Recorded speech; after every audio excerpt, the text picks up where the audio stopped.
Have you ever wanted to learn how to make your own frame drum? Well, this is a frame drum that I've made. I've been making them for the last several years. This is actually the first one I ever made. There's a lot of different sizes and thicknesses of the frames, and some of them are made with elk hide, deer hide, and moose hide, and so there's different options for how to make them. I'm actually going to be hosting a frame drum making workshop in February of 2026. We will be making frame drums from start to finish. We will be working on assembling the hide and attaching it to the frame. We'll be weaving it with the sinew and creating a handle for you to hold it. And then we'll also be making the beater that goes with the frame drum.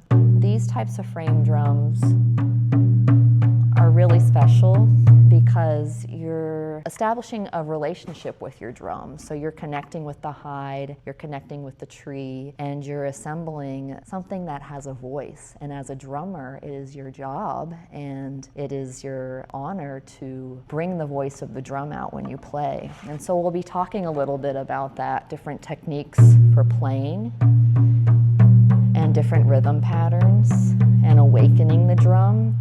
And so this is a special opportunity for you to make your own drum. And these types of frame drums are a lot of times used in ceremony or in sound healings or meditation. They're really approachable to play, something I've really enjoyed doing over the last several years. If you want more information about this workshop, just comment workshops below and I'll send you information about the time and date. It'll be happening here in St. Paul, Minnesota, and hope to see you there.